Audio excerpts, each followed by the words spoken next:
அவர்கள் மீதும்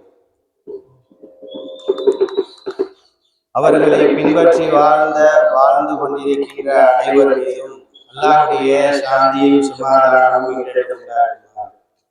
அல்லாஹ்வின் நல்லடியார்களே, அன்பு சகோதரர்களே, நம்மோடு வாழ்ந்து மரணித்த சகோதரருடைய இறுதி நிகழ்வில் நம்மை எல்லாம் இந்த பொது கபர்ஸ்தானில் ஒன்று சேர்த்து அவரை அடக்கம் செய்கிற பொழுது எங்களுக்கும் இப்படி ஒரு நேரமும் இப்படி ஒரு இடமும் எங்களை எதிர்கொண்டு காத்திருக்கிறது என்கிற நினைவை நம்முடைய உள்ளத்தில் நிலைநிறுத்துவதற்காகவும் அல்லாஹ் ரப்புல் ஆலமீனுடைய அச்சத்தை வளர்த்து கொள்வதற்கும் அவனுடைய கட்டளைகளுக்கு கட்டுப்பட்டு வாழ்வதற்குமான ஒரு வாய்ப்பையும் தருணத்தையும் தந்த அல்லாஹ் ரப்புல் ஆலமீனுக்கு எல்லா புகழும் முடிந்தார்கள். அல்லாஹ்வின் நல்லடியார்களே, அன்பு சகோதரர்களே, இந்த உலக வாழ்வு என்பது இந்த மண்ணறையில் நம்முடைய வாழ்க்கை சுபிட்சமாக இருப்பதற்கு தான் இந்த உலகத்துடைய வாழ்க்கை. நாம இந்த வாழ்க்கையில நாங்க எப்பொழுது இந்த வாழ்க்கையில் ஒரு அந்தஸ்தை பெறுவோம், எப்ப நாங்க லைஃப்ல செட்டில் ஆகுவோம் அப்படின்னு சொல்லி அல்லாஹுவை மறந்து பொருளாதாரத்தை எதிர்பார்த்து செல்வத்தை பெருக்க வேண்டும் என்ற நோக்கத்தோடு இந்த உலகத்தில நேரத்தையும் காலத்தையும் கழித்தார். இறுதியாக இந்த இடத்திற்கு வருகிற பொழுது நாம் இந்த இடத்திலிருந்து கொஞ்சம் கூட என்ன செய்ய முடியாது, மீள முடியும். இந்த இடத்திலிருந்து நாம திரும்பி வர இயலாது. எக்ஸாம் ஹாலுக்குள்ள போனோடனே எங்களுக்கு தெரியும் என்ன கொஸ்டின்லாம் கேட்க போறாங்க. ஆனா நான் படிச்ச கொஸ்டின் ஒண்ணுமே வரலையே அப்படின்னு எண்ணுகிற பொழுது கூட என்ன செய்ய முடியாது, நான் படிச்சுட்டு மறுநாள் எழுதுறேன்னு சொல்ல முடியாது. அப்படி சொல்லுகிற நிலை வந்தாலும் நாங்க இந்த உலகத்துல அல்லாஹ் நாடினால் அரியர் எழுதி என்ன செஞ்சுக்கிடலாம், தப்பிச்சுக்கிடலாம்.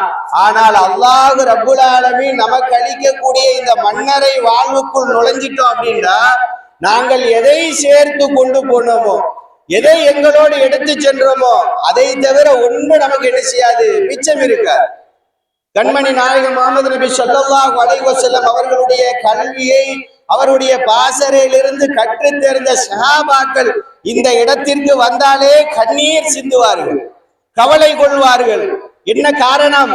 இறுதி நேரத்துடைய நிகழ்வு நடைபெறக்கூடிய ஒரு இடம். இந்த இடத்திற்கு வந்துட்டோம் அப்படின்னு சொன்னால் இது மறுமையுடைய நுழைவு வாயில். இந்த வாசலில் நுழைகிற பொழுது அல்லாஹ்வுடைய கருணையும் அவனுடைய மன்னிப்பும் அவனுடைய கிருபையும் எனக்கு கிடைக்காவிட்டால் இதைவிட இந்த வாழ்வில் நான் மோசமான ஒரு நிலையை சந்திப்பேன், அதைவிட மோசமான நிலையை மறுமையில் நான் சந்திப்பேனே என்கிற ஒரு கவலை, ஒரு அச்சம் சஹாபாக்களிடத்துல இருந்துச்சு. இந்த இடத்துக்கு நாங்க வந்துட்டோம். எத்தனை பேர் இன்னைக்கு ஓதுனோம், அஸ்ஸலாமு அலைக்கும் அஹ்ல தியாரி மினல் முஃமினீன வல் முஸ்லிமீன இன்னா இன்ஷா அல்லாஹு லாஹிகூன் அஸ்அலுல்லாஹு லனா வ லக்குமுல் ஆஃபியா. எத்தனை பேர் ஓதுனோம்? எங்களுக்கு இங்கு அடங்கப்பட்டிருக்கிற உங்களின் மீது, மூமின்கள் முஸ்லிம்களின் மீது இறைவனுடைய சாந்தி உண்டாகட்டும். உங்களை நாங்கள் பின்தொடரக்கூடியவர்களாக இருக்கிறோம். உங்களுக்கும் எங்களுக்குமான நன்மையை அல்லாஹ்விடத்திலே வேண்டுகிறோம் என்று கேட்டவங்க எத்தனை சிந்திச்சு பாருங்களேன். இந்த உலகத்துல நாங்க லைஃப்ல செட்டில் ஆகணும் அப்படின்னு சொன்னால் ஒரு மோமீனுக்கு லைஃப் செட்டில் எப்ப தெரியுமா? தொண்டை குழியிலே ரூஹ் அடைக்கிற பொழுது அவருடைய உள்ளங்கள் பதறும், கண்கள் எல்லாம் நிலைகுத்தி இருக்கும், பார்வைகள் தடுமாற்றமுடையதாக இருக்கும், கால்கள் எல்லாம் பின்னிக் கொள்ளும்.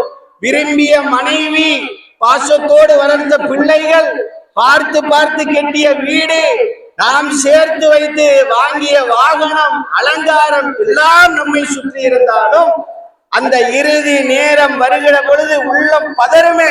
பதறக்கூடிய அந்த நேரத்துல அல்லாஹு ரப்புல் ஆலமீன் இன்னல்லதீன காலு ரப்புனல்லாஹ் மலக்குகளை அனுப்பி அந்த அடியானுக்கு அல்லாஹ் சொல்கிறான், இந்த உலகத்துல பொருளாதார நெருக்கடி இருந்தாலும், உடல் ஆரோக்கியம் இல்லாத நிலை இருந்தாலும், எந்த வழியிலெல்லாம் சோதனைகள் வந்தாலும் அதையெல்லாம் எதிர்கொண்டு அல்லாஹுதான் என் இறைவன் என்று உறுதியா இருந்தியே, நீ பயப்படாதப்பா, அல்லாஹ் தகாஃபு வலா தஹ்சனு, நீ பயப்படாத, கவலைப்படாத, வஅப்ஷிரு பில் ஜன்னத்தி அல்லதி குன்தும் துஅதூன், உனக்கு வாக்களிக்கப்பட்ட சொர்க்கம் உனக்கு உண்டு என்று அல்லாஹ் சொல்லுவான் பாருங்களேன். அந்த நேரம் தான் நாங்க லைஃப்ல செட்டில் ஆகும். நாம இந்த உலகத்துல லைஃப்ல நான் செட்டில் ஆகணும் ஓடுறோமே, என்னைக்கு செட்டில் ஆகும்? எத்தனை பெரிய கோடியை சம்பாதிச்சாலும் அடுத்து நாம எவ்வளவு சம்பாதிக்கலாம் தேடி ஓடக்கூடிய நிலைதான் அந்த உலகத்துடைய வாழ்க்கை. ஆனால் மன்னரைக்கு போகிற பொழுது அல்லாஹ்வுடைய வாக்குறுதி நமக்கு இப்படி இருக்கும். அல்லாஹ்வுடைய தூதர் ஸல்லல்லாஹு அலைஹி வஸல்லம் அவர்கள் கேட்டார்கள், இறைவா, என்னுடைய மரணம் என்பது என் பாவங்களை அழித்தொழிக்க கூடியதாக இருக்கணும். அப்படி கேட்கக்கூடிய மக்கள் நாம எத்தனை பேர்? சிந்திச்சு பாருங்க. இந்த உலக வாழ்க்கைங்கிறது ரொம்ப ரொம்ப அற்பமானது. இறந்த இந்த சகோதரரை பத்தி கூட கேள்விப்படும் போது நல்ல அமைதியான மனிதர், நல்ல மனிதர், உறவுகளோடு இணக்கமாக வாழ்ந்தவர்கள் ஒரு செய்தியை கேள்விப்படும்.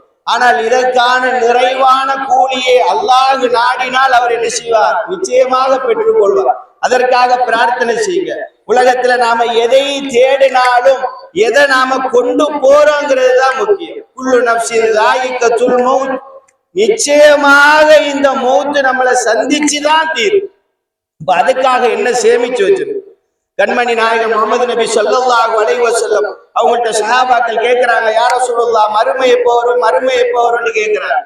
அப்ப அல்லாஹ்வுடைய தூதர் ஸல்லல்லாஹு அலைஹி வஸல்லம் 3 முறை கேட்கிறாரு. அமைதியா இருக்கிறாங்க. எல்லோருடைய சிந்தனையும் எதிர்பார்ப்பு அந்த கேள்விக்குள்ள வந்த உடனே அல்லாஹ்வுடைய தூதர் கேட்கிறாங்க, அந்த மறுமைக்காக நீ என்னப்பா சேர்த்து வச்சிருக்க? அல்லாஹ் ரப்புல் ஆலமீன் சொல்றான், வல் தன்லுரு நஃப்சுமா கத்தமத் லிகத், அந்த நாளுக்காக நீங்கள் எதை முற்படுத்தி இருக்கிறீர்கள்? கொஞ்சம் உங்க வாழ்க்கையை திரும்பி பாருங்க. நாம இன்றைக்கு இந்த இடத்துல அல்லாஹ் நம்மளை கொண்டு விட்டுருக்கிறானே, இதை நினைவுபடுத்துறான். இந்த இடத்துக்கு நான் வருவேங்கிறது அல்லாஹ் ரப்புல் ஆலமீன் நமக்கு சுட்டி காட்டுறான். அப்படி சுட்டி காட்டுகிற பொழுது இத்தனை நாள் என்னுடைய வாழ்வை நான் எப்படி கழிச்சேன்னு நாம சிந்திச்சு பாருங்க. உறவுகளோடு பகைமை, ஊராரோடு சண்டை, அண்டை வீட்டாரிடத்துல இணக்கம் இல்லாத நிலை, பிள்ளை குட்டிகளை சாலிகான பிள்ளைகளாக, ஒழுக்கமான பிள்ளைகளாக வளர்ப்பதற்கு எந்த முயற்சியும் இல்லை, தாய் தந்தையரை பேணக்கூடிய நிலை இல்லை. அப்ப இப்படியாக நாம என்ன செய்யறோம்? உலகத்துடைய வாழ்க்கையிலேயே மூழ்கி என்ன செய்யறோம்? கிடக்கிறோம். அப்ப அப்படிப்பட்ட அந்த நிலையிலிருந்து நாம மாறுகிறது. கண்மணி நாயகம் முகமது நபி ஸல்லல்லாஹு அலைஹி வஸல்லம் 23 ஆண்டு காலம் இந்த உலகத்துடைய வாழ்க்கையில ஆகறதுக்காக நீங்க எப்படி சேமிக்கணுங்கிற வழிகாட்டுதல் தான் கொடுக்குறேன். ஆனா இன்றைக்கு நாம நம்முடைய நிலை எப்படி இருக்கு?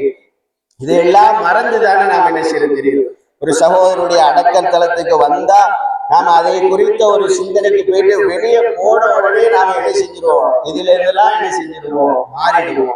அல்லாஹ் ரப்புல் ஆலமீன் அதுல இருந்து நம்மளை என்ன செய்யணும்? பாதுகாப்பு. இறந்த அந்த சகோதரருக்காக நீங்க என்ன செய்யுங்க? அதிகமாக என்ன செய்யுங்க? பிரார்த்தனை செய்யுங்க. அவங்களுக்கு கேள்வி கணக்கின் போது அல்லாஹ் அவருடைய கல்வை என்ன செய்யும்? உறுதிப்படுது.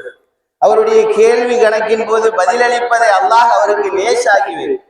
அவருடைய கபரை அல்லாஹ் ரப்பல் ஆலமீன் விசாலமானதாக ஆக்கி வைக்கிறது. அவருடைய குடும்பத்தாருக்கு அல்லாஹ் மன அமைதியை ஏற்படுது. அப்ப நம்ம ஒரு விஷயத்தை நினைக்கணும். நாங்க இறந்த, என்னோடு வாழ்ந்த பாப்பாவா இருக்கட்டும், உமாவா இருக்கட்டும், பிள்ளைகளாக இருக்கட்டும், அவங்க மரணிக்கிற பொழுது நமக்கு ஒரு கவலை வரும். ஆனா இந்த கவலையில ஒரு ஓரமா ஒரு மன மகிழ்ச்சி இருக்கணும். ஏன் அப்படின்னா, எங்களோட வாப்பா போனது, எங்க உம்மா போனது மறு வாழ்க்கையினுடைய ஆரம்பம் தான் இந்த மௌத்து. இது அழிவு இல்லை. மூமின்கள் இதற்கு அஞ்ச வேண்டிய அவசியம் இல்லை. மிகப்பெரிய அளவுல கவலையில் ஆழ்ந்து போக வேண்டியது இல்லை. எங்களுக்கு மறு வாழ்க்கையுடைய ஆரம்பம். ஆனால் அந்த வாழ்க்கைக்காக நாங்கள் எதை கொண்டு போறோம்? அதுதான் முக்கியம். நேற்று கூட 7:30 மணிக்கு நான் உங்களை பார்த்தேன் அப்படின்னு ஒரு சகோதரர் சொன்னாரு. அந்த அளவுக்கு இருந்தவருடைய ரூஹு கைப்பற்றப்படுது. எந்த நொடி பொழுதேனும் எங்கு இருந்தாலும் அல்லாஹ் நிச்சயமா கைப்பற்று. நம்மளை எங்கனே என்ன செய்ய முடியாது, நாம மிஸ் ஆகவே முடியாது. நம்முடைய தருணம், நம்முடைய தவணை முடிந்த உடனே எல்லாம் எடுத்துருவோம். அப்ப நாம சற்று என்ன செய்யணும்? சிந்தித்து பார்க்க. இந்த உலக வாழ்க்கையை வீணாக்கிறாதீங்க. அல்லாஹ் ரப்புல் ஆலமீன் நமக்கென்று ஒரு தவணையை கொடுத்திருக்கிறார். எத்தனையோ முறை அல்லாஹ் நமக்கு நினைவுபடுத்துறார். ஆனா நாம இந்த உலக வாழ்க்கைக்கு ஏற்றவாறு நம்மளை மாற்றிக் கொண்டிருக்கிறோம். அல்லாஹ் ரப்புல் ஆலமீன் விருப்பத்திற்கு ஏற்றவாறு நம்முடைய வாழ்க்கையை நாம் அமைத்துக் கொள்ள வேண்டும். நம்முடைய கபரும் விசாலமானதாகவும் வெளிச்சம் உள்ளதாகவும், கேள்வி கணக்கின் போது இலகுவாக நாங்கள் பதிலுரைக்கக்கூடிய அடிப்படையிலே இருக்கணும் அப்படின்னு சொன்னால் நம்முடைய வாழ்க்கையை நாம சீராக்கணும். தொழுகையில நல்ல முறையில, சரியான முறையில, வக்துக்கு தொழக்கூடிய மக்களை நாம என்ன செய்யணும்? மாறிக்கொள்ளணும். நிறைய சதக்கா செய்யுங்க, நிறைய தர்மம் செய்யுங்க. யாரை பார்த்தாலும் புன்முறுவலோடு சலாம் சொல்லக்கூடியவங்களா இருங்க. ஒருத்தரை வெறுக்கக்கூடியவங்களா, மிகப்பெரிய குரோதத்தை வெறுப்பை வெளிக்காட்டக்கூடிய அடிப்படையில இருக்காதீங்க. இணக்கத்தோட வாழுங்க. நமக்கும் இப்படி ஒரு நேரம் இருக்கு. அல்லாஹ் ரப்பல் ஆலமீன் அந்த நேரத்துல தொண்டை குளிர ரூஹ் அடைக்கிற அந்த நேரத்துல அல்லாஹ் தஹாஃபு வலா தஹ்சனு, நீ கவலைப்படாத, பயப்படாத, வஅப்ஷிரு பில் ஜன்னத்தில்லதி குன்தும் துஅதுன், உனக்கு வாக்களிக்கப்பட்ட சொர்க்கம் இருக்குங்கிற அந்த வார்த்தையை, வாக்குறுதியை பெற்ற நிலையில் மரணிக்கிற பாக்கியத்தை அல்லாஹ் ரப்பல் ஆலமீன் உங்களுக்கும் எனக்கும் தர வேண்டும், நம்முடைய சமூகத்திற்கும் தர வேண்டும். இந்த